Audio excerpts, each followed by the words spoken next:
Bonjour Molienne. Bonjour Achille. La nouvelle tendance ou les nouvelles tendances du marché immobilier au Maroc intéressent la presse marocaine. Et oui, acheter ou louer, c'est la question que se posent aujourd'hui beaucoup de Marocains. Et les chiffres donnent une réponse sans équivoque.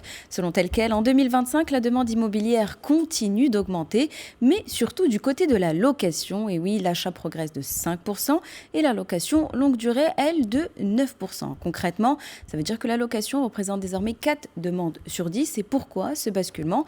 Parce que l'offre recule de 3% au niveau national, surtout pour les appartements. Et quand l'offre baisse, les prix résistent. Et donc, dans les grandes villes, on dépasse en moyenne parfois les 14 000 dirhams le mètre carré à l'achat. Résultat, acheter devient plus difficile, louer sur le long terme aussi. Et le marché tout entier se tend. Et si la location classique est sous pression, la location longue durée, elle, continue d'exploser. Mais il y a là un problème, car oui, pendant longtemps, c'était un marché peu encadré. Et selon le brief, l'État a décidé de mettre de l'ordre. Désormais, il y a des règles claires, loi sur les établissements touristiques, obligation de classement, normes de qualité, sanctions. L'objectif est simple, encadrer un secteur en pleine effervescence, limiter l'informel et surtout éviter que la location touristique ne vide encore davantage le marché résidentiel classique. Et troisième mutation, tout autant significative, la transformation technologique du marché. Selon l'avis Éco, la plateforme Yaki a levé 15 millions de dollars. Une information importante, pourquoi ? Parce qu'on passe d'un marché officieux à un marché piloté par la donnée, la finance et la technologie. Transactions, financement, évaluation des biens, tout y est regroupé. Yaki se positionne comme la première fintech immobilière du Maroc, avec une ambition de rendre le marché plus lisible et faciliter l'accès au logement. Mais là encore, se pose une question. Est-ce que cette modernisation va vraiment faciliter l'accès au logement et surtout structurer un marché qui commence déjà à être sous tension. L'impact de l'explosion du cours de l'or sur les marchés africains, il est apparemment significatif. Oui, l'or est à plus de 5 000 $ l'once, et oui, 5 000 $. Un seul jamais atteint. Et selon Afrimag, en un an, l'or a bondi de 64%. Et depuis janvier 2026, il a déjà gagné 17%. Alors pourquoi cet envolé ? Parce que le monde est sous tension, incertitude géopolitique, doute économique.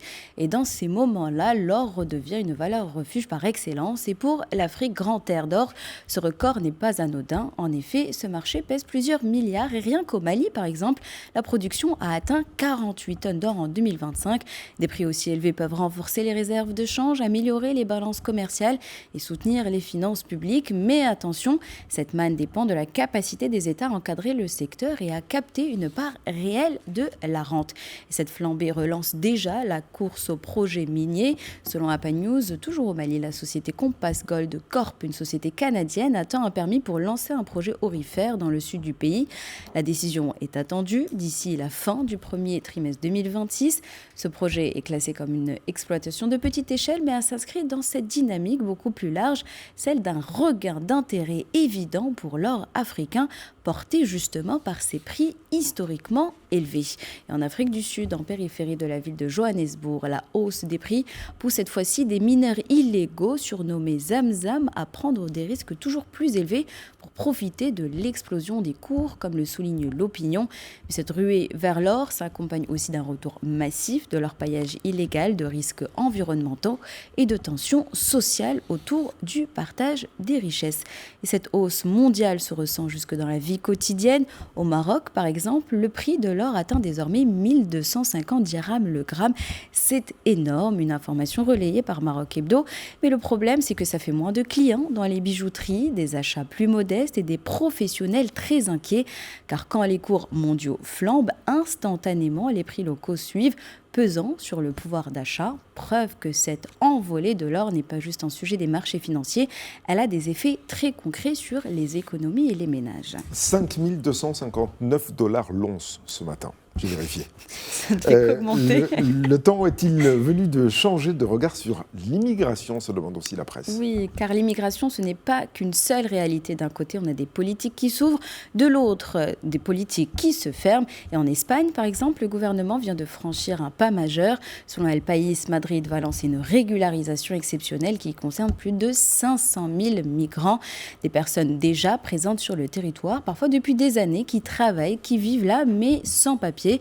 L'objectif, c'est donc de stimuler la croissance du pays tout en sortant des centaines de milliers de personnes de la précarité. Cette fois-ci, au Royaume-Uni, aussi, on a un débat qui est cette fois-ci totalement inversé.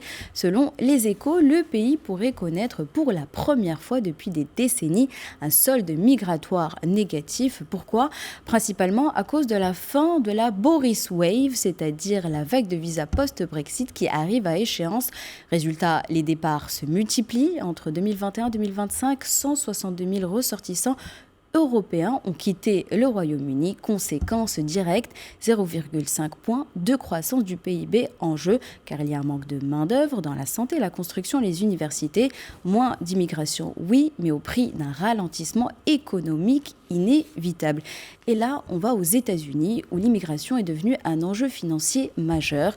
Selon The Conversation, l'ICE, la police de l'immigration controversée, a atteint désormais près de 30 milliards de dollars par an de budget, soit 3 fois plus qu'avant 2025. Résultat, plus de 300 000 expulsions en 2025, un record. Mais cette stratégie provoque un choc politique majeur. Après la mort de 2 citoyens américains à Minneapolis, Donald Trump annonce un retrait partiel des agents de cette agence.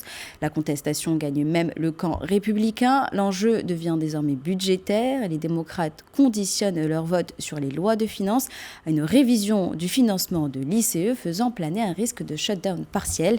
L'immigration, dans ce cas-là, n'est pas juste une question de frontières. C'est aujourd'hui un rapport de force politique interne au cœur des équilibres américains. Et pourtant, il existe une autre image de l'immigration, celle dont on parle trop peu, celle des parcours, des trajectoires, des destins. Et cette semaine, un Marocain en est l'illustration éclatante. Selon Le Matin, le scientifique Kamel Oudriri a reçu une médaille de leadership de la NASA. Installé aux États-Unis juste après l'obtention de son baccalauréat au Maroc, il dirige l'un des projets les plus avancés de la recherche spatiale mondiale. Car migrer, ce n'est pas seulement quitter un pays, c'est souvent chercher à déployer son talent, à tracer sa route, à contribuer au monde.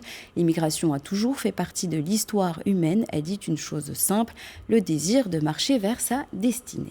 Nous sommes aujourd'hui le mercredi 28 janvier 2026. Quel autre 28 janvier avez-vous retenu dans l'histoire ? Alors, je vous emmène à Paris cette fois-ci, le 28 janvier 1887, jour où la construction de la Tour Eiffel débute. C'est un chantier colossal lancé en amont de l'exposition universelle de 1889, organisée pour célébrer le centenaire de la Révolution française.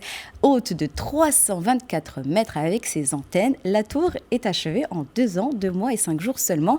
C'est une prouesse technique pour l'époque et dès sa construction, la tour suscite de vives oppositions. En février 1887, des artistes et écrivains comme Maupassant ou Alexandre Dumas fils signent une tribune dénonçant ce qu'ils considèrent comme une monstruosité de fer. Prévue pour être démontée après l'exposition, elle est finalement sauvée grâce à son intérêt scientifique et militaire, notamment pour les premières expériences de télégraphie sans fil. Il y a aussi là un autre fait méconnu, la tour aurait pu porter un autre nom. Gustave Eiffel s'appelait à l'origine Gustave Bonnick-Schausen, nom qu'il abandonne officiellement en 1877 dans un contexte de tension franco-prusse. La construction de la tour Eiffel rappelle donc un fait historique, comprendre aussi qu'un projet contesté, provisoire et controversé est devenu avec le temps l'un des symboles les plus reconnus dans le monde. Ça aurait pu s'appeler la tour Bonnick-Schausen. Oui. C'est pas romantique. Non, c'est pas romantique Ah, du je tout. parlais. Bon. Merci beaucoup, Mariam Kokai.